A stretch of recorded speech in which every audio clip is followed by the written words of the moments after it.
Hi all. ಇವತ್ತು Sunday, so ಏನಾದರೂ healthy ಮತ್ತು ಸ್ಪೆಷಲ್ಲಾಗಿ ಮಾಡೋಣ ಅಂತಂದ್ಬಿಟ್ಟು ಒಂದೇ ಒಂದು ಸ್ಟಫಿಂದ ನಾವು 3 ಥರವಾದ ಸ್ನ್ಯಾಕ್ಸನ್ನು ಮಾಡ್ಬೋದು. ತುಂಬ ವೆರೈಟೀಸ್ ಆಗಿ ತುಂಬ ಟೇಸ್ಟಿಯಾಗಿರುತ್ತೆ.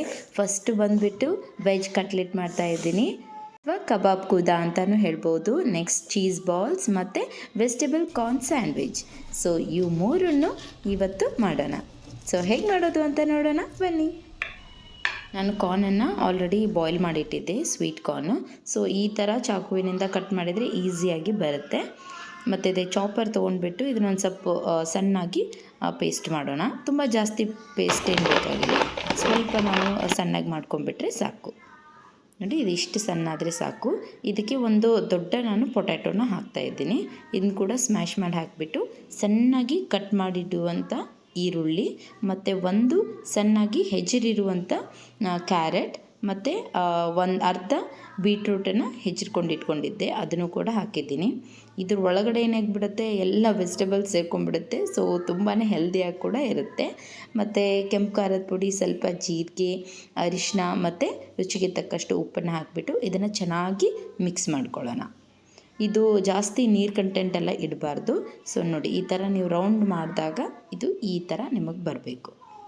ಇಷ್ಟು ಮಾಡಬೇಕು. ಲಾಸ್ಟಿಗೆ ಇದು ಆಪ್ಷನಲ್, ಬೇಕಂದರೆ ನೀವು ಒಂದು ಸ್ವಲ್ಪ ಚೀಸ್ ಕೂಡ ಹಾಕೋಬೋದು, ತುಂಬ ಟೇಸ್ಟ್ ಆಗುತ್ತೆ. ಈಗ ನಾನು ಸಣ್ಣ ರವೆ ತೊಗೊಂಡಿದ್ದೀನಿ, ಇದು ಕೋಟಿಂಗಿಗೋಸ್ಕರ.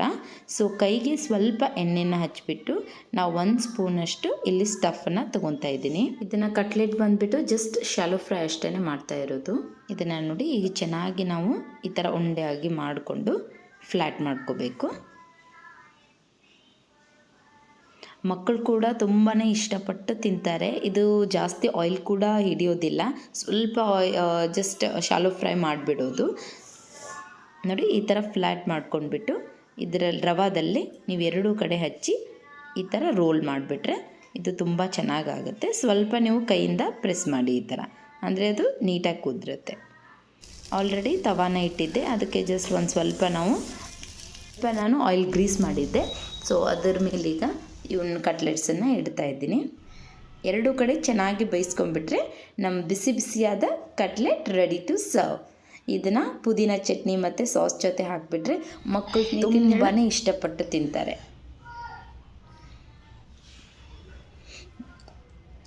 ಅವ್ನಿಗೆ ಆಲ್ರೆಡಿ ನೆಗಡಿ ಆಗಿತ್ತು ಇವಾಗ, ಸೊ ಮಕ್ಕ ಒಂದು ಸ್ವಲ್ಪ ಇಳಿದ್ಬಿಟ್ಟಿದೆ. ಬಿಸಿ ಐತೆ ಚಿನ್ನ.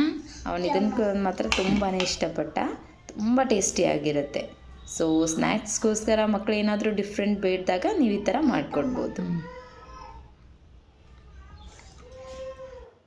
ಕಮಾನ್, ಇದೇ ಸ್ಟಫಿಂದ ನೆಕ್ಸ್ಟ್ ಚೀಸ್ ಬಾಲ್ಸ್ ಮಾಡ್ತಾಯಿದ್ದೀನಿ. ಸೊ ನಾನು ಆಲ್ರೆಡಿ ಬ್ರೆಡ್ ಕ್ರಮ್ಸನ್ನು ಮನೆಯಲ್ಲಿ ಮಾಡಿಟ್ಕೊಂಡಿದ್ದೆ. ಸೊ ಒಂದು ವಿಡಿಯೋದಲ್ಲಿ ಅದನ್ನು ಕೂಡ ಹೇಗೆ ಮಾಡೋದು ಅಂತ ತೋರಿಸ್ತಾ ಇದ್ದೀನಿ. ಹೊರಗಿಂದ ತರೋದಕ್ಕಿಂತ ಈಸಿಯಾಗಿ ಮನೆಯಲ್ಲೇ ಒಂದು 4 ಬ್ರೆಡ್ಡಿಂದ ಮಾಡ್ಕೊಂಬಿಡ್ಬೋದು. ಇದೇ ಸೇಮ್ ಸ್ಟಫಿಗೆ ನಾನು 2 ಸ್ಪೂನಷ್ಟು ಬ್ರೆಡ್ ಕ್ರಮ್ಸ್ ಹಾಕಿದ್ದೀನಿ, ಯಾಕಂದರೆ ಇದು ಇನ್ನೂ ಜಾಸ್ತಿ ಗಟ್ಟಿಯಾಗಿರಬೇಕು. ಅಳ್ಕಾತಂದ್ರೆ ಏನಾಗುತ್ತೆ, ಎಣ್ಣೆನೂ ಜಾಸ್ತಿ ಹಿಡಿಯುತ್ತೆ ಮತ್ತು ಚೆನ್ನಾಗಾಗಲ್ಲ. ಸೊ ಈ ಥರ ಫ್ಲ್ಯಾಟ್ ಮಾಡ್ಕೊಂಬಿಟ್ಟು ಒಳಗೆ ಚೀಸ್ ಹಾಕ್ಕೊಂಬಿಡ್ಬೇಕು.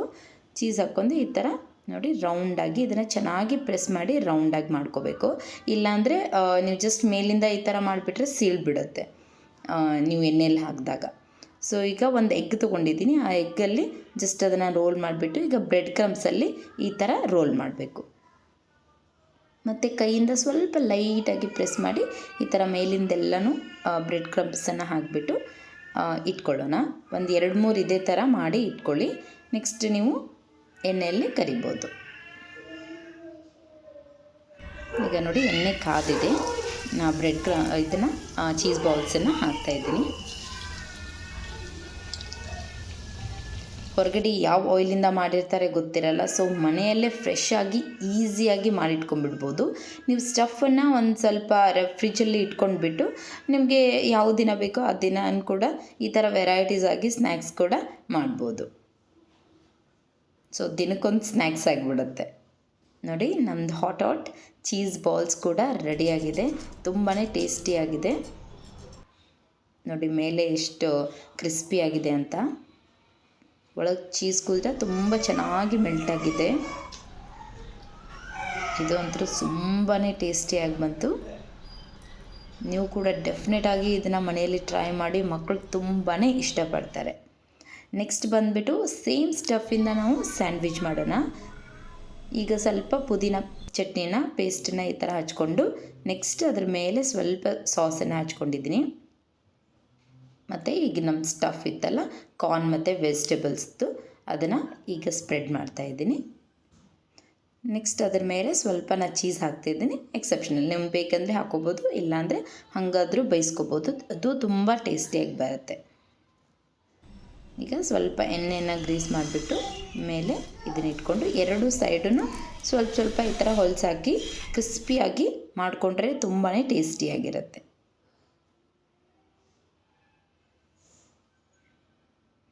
ಇದನ್ನೀಗ ಮಿಡಲ್ ಈ ಥರ ಕಟ್ ಮಾಡೋಣ.